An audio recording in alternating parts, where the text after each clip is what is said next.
మీరు అసలకి ఎట్లా ఈ మార్గంలోకొచ్చారు? సో, ఇది రకరకాల స్టేజెస్‌లో నా లైఫ్‌లోకి స్పిరిచువాలిటీ అనేది వచ్చింది. అయితే నైన్త్ స్టాండర్డ్‌కి వెళ్తాను నేను. నైన్త్ స్టాండర్డ్‌లో ఒకరోజు ఈ 'వండర్ వరల్డ్' అని అప్పుడొక బుక్ వచ్చేది. 'వండర్ వరల్డ్‌లో మెటాఫిజికల్ హీలింగ్' అని ఒక కాలమ్ ఉండేదనమాట. అది చదువుతూ నేను ప్రాక్టీస్ చేసేదాన్ని. నేను నైన్త్ స్టాండర్డ్‌లో ఉన్నాను కాబట్టి నాకు చాలా స్ట్రెస్‌ఫుల్‌గా లేదు ఆ టైంలో. కానీ అది కూడా నాకెక్కువే. సో, దాన్ని తగ్గించుకోవచ్చా అని చెప్పి చూస్తూ ప్రోగ్రెసివ్ రిలాక్సేషన్ అనే చిన్న టెక్నిక్ చెప్పారు అందులో. సో, ఆ టెక్నిక్‌ని నేను ఒక్కొక్క శరీర భాగాన్ని రిలాక్స్ చేస్తూ స్లోగా ప్రాక్టీస్ చేశా. కొన్నాళ్ళు ప్రాక్టీస్ చేస్తే బానే ఉంది. ఒకరోజు మధ్యాహ్నము ప్రాక్టీస్ చేసినప్పుడు నా మీద ఎవరో కూర్చున్నారు అనే ఫీలింగ్ కలిగింది. సో, అది నా ఫస్ట్ ఎన్‌కౌంటర్. తర్వాత నేను అన్నీ ఆపేసాను. తర్వాత మళ్ళీ 2011, 12 టైంలో నేను మళ్ళీ అలాంటి ఎన్‌కౌంటర్ తోటే అంటే అలాగే ఒక స్పిరిట్‌ని చూడడము, తర్వాత దాని నుంచి బయటకి రావడము. సో, ఇవి నా టర్నింగ్ పాయింట్స్ అన్నమాట స్పిరిచువాలిటీలోకి. సో, అదే టైంలో మహావతార్ బాబా నా జీవితంలోకి రావడము, అలా నా స్పిరిచువల్ జర్నీ అనేది బయట నుంచి లోపలికి మొదలైంది.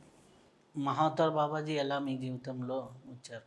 మహావతార్ బాబాజీ ఎలా వచ్చారు అంటే ఆ మూమెంట్‌లో నేను ఎప్పుడైతే ఆ స్పిరిట్ తోటి ఎన్‌కౌంటర్ అయ్యానో, దాని నుంచి నేను విముక్తి అయితే పొందాను.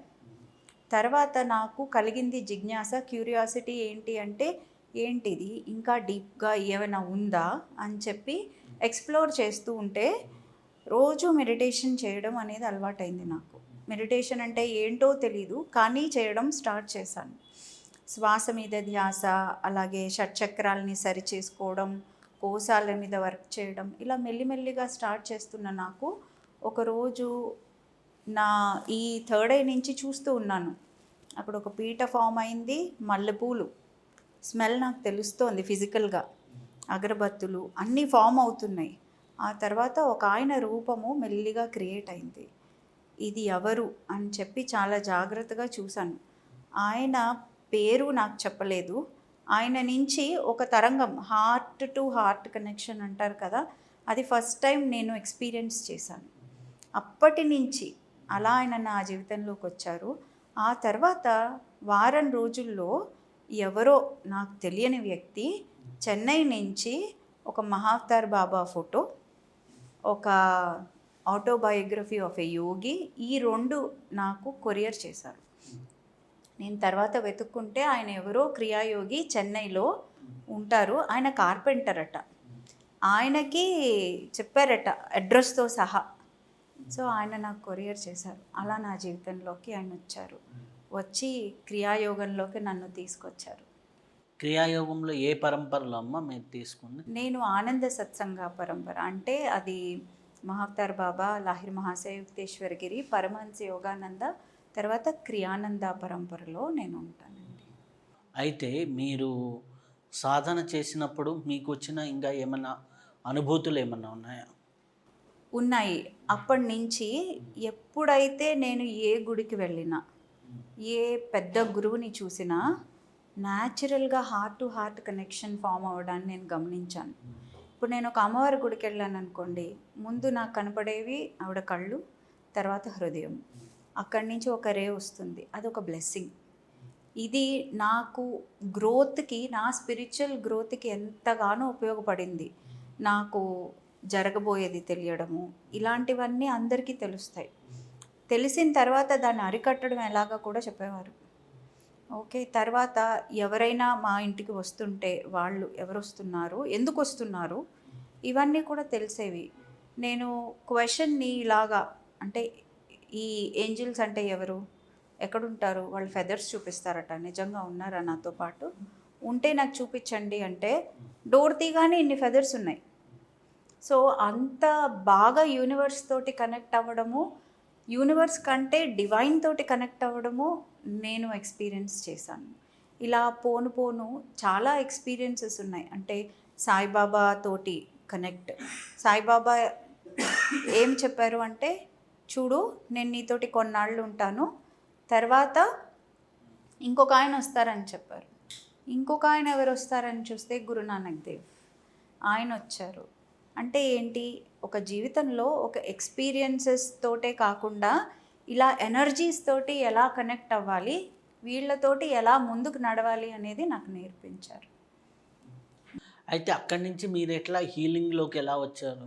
హీలింగ్, ఈ ప్రోగ్రామ్స్ ఇవన్నిటిలోకి. ఇది నాకు 2011-12 ఆ టైం నుంచి మొదలైంది కదా. సో ఇలాగ స్టార్ట్ అయిన తర్వాత రేకీ హీలింగ్ అనే పద్ధతి నాకు అంతకు ముందే సుపరిచితం. సో అందులో నుంచి తెలిసి తెలియకుండా హీలింగ్స్ చేసేదాన్ని. ఎవరికైనా అడగకుండా హీలింగ్ ఇచ్చేయడము, లేదంటే హీలింగ్ ఎంత ఇవ్వాలి ఎంత ఆపాలి ఇవేమీ తెలియకుండా ఇచ్చుకుంటూ వెళ్ళేదాన్ని, అడిగినా అడగకపోయినా కనిపించిన వాళ్ళైనా.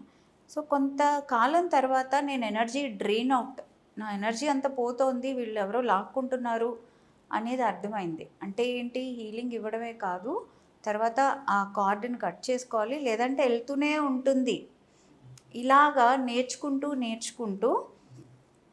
కోవిడ్ వచ్చింది. కోవిడ్లో హీలింగ్స్ అనేవి చాలా బాగా చేసాం.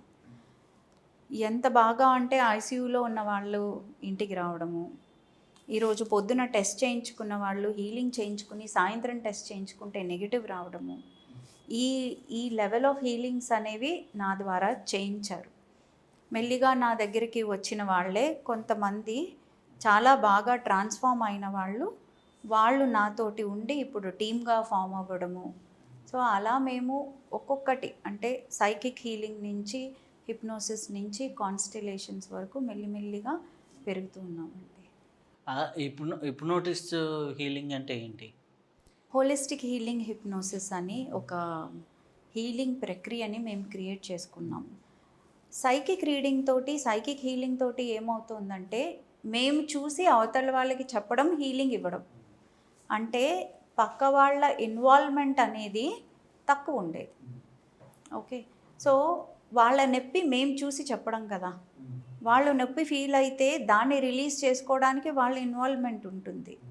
సో అలా కాకుండా నేనే చూసి చెప్తే వాళ్ళకంత అవేర్నెస్ రావట్లేదు. సో ఇందులోనూ అవుతుంది, హిప్నోసిస్లోనూ అవుతుంది, కాన్స్టిలేషన్లో ఒకే సమస్య 3 రకాలుగాను చేయొచ్చు. కానీ మాకేమనిపించింది అంటే, వీళ్ళకి ఇంకా అవేర్నెస్ కావాలి, వీళ్ళు కూడా ఎక్స్పీరియన్స్ అవ్వాలి. కొంతమంది అలా ఎక్స్పీరియన్స్ అవ్వాలి అంటే దీనికి ట్రాన్స్ స్టేట్ కావాలి. ట్రాన్స్ స్టేట్ అంటే హిప్నాటిక్ స్టేట్. సో ఈ స్టేట్ అంటే ఆల్టర్డ్ కాన్షియస్నెస్ అంటారు, హిప్నాటిక్ స్టేట్ అంటారు. ఇవన్నీ అంటే మనం ఇంకా చెప్పాలి అంటే, పొద్దున్నే నిద్ర లేచే ముందు ఒక టైప్ ఆఫ్ ఆల్ఫా స్టేట్ అంటారు దీన్ని, బ్రెయిన్ స్టేట్. అందులో ఉంటాం.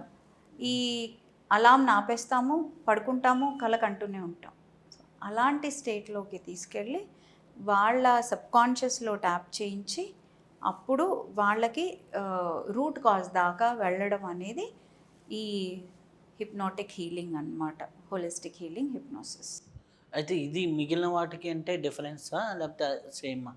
మిగిలిన హీలింగ్ హిప్నోథెరపీ అంటే ఏంటి అంటే, హిప్నోసిస్ అనేది టూల్ అన్నమాట. ఓకే, సో హిప్నోసిస్ని టూల్గా వాడి హిప్నోథెరపీలో ఏం చేస్తారు అంటే సిమ్టమ్స్ క్లియరెన్స్ చేస్తారు. సిమ్టమ్స్ అంటే భయము, ఆందోళన ఇవి ఉంటాయి కదా, ఎమోషనల్ ఇంబ్యాలెన్స్ ఇవి. కానీ అందులో రూట్ కాజ్ దాకా వెళ్ళాలి అంటే సబ్కాన్షియస్ రూట్స్లోకి వెళ్ళాలి, అంటే పూర్వజన్మల్లోకి వెళ్ళాలి. అంటే ఇంకా ఏవైనా ఉన్నాయా, పూర్వీకుల ఇదేమైనా ఉందా, లేదంటే ఇన్నర్ చైల్డ్ ఇష్యూస్ ఏమన్నా ఉన్నాయా, ఇలాంటి వాటిల్లోకి వెళ్తేనే రూట్ కాజెస్ తెలుస్తాయి. కాబట్టి దీన్ని ఒక సెపరేట్ వింగ్గా తయారు చేసి దానిలో ఇవన్నీ యాడ్ చేసామన్నమాట. ఇప్పుడు ఒకరు వచ్చారు అంటే వాళ్ళకి ఒక్కొక్కసారి పాస్ట్ లైఫ్ సరిపోతుంది, ఒక్కొక్కసారి ఇన్నర్ చైల్డ్ కావాల్సి ఉంటుంది.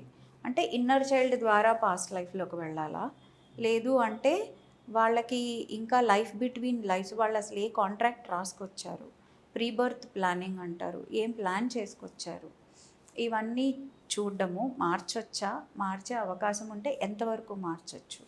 సో ఇవన్నీ ఒక అంబ్రెల్లాలో పెట్టుకోవడము నేర్చుకున్నాం అన్నమాట. ఇవన్నీ కూడా మాకు యాక్చువల్గా ఇలా సెషన్స్ చేసుకుని మేము సెషన్ అంటాము. అంటే 1-to-1 హీలింగ్ ప్రోగ్రామ్ అనుకోవచ్చు, లేదా వర్క్షాప్ అనుకోవచ్చు, కానీ పర్సనల్ అనమాట అది.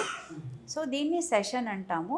ఈ సెషన్లో మేము కూడా సెషన్స్ చేసుకున్నాము. అందులో గురువులు వచ్చి ఇది చేయండి, ఇది చేయండి, ఇది చేయండి అని మాకు గైడెన్స్ ఇస్తే, ఆ గైడెన్స్ ప్రకారమే ఈ ప్రాసెస్లన్నీ క్రియేట్ అయ్యాయి అన్నమాట.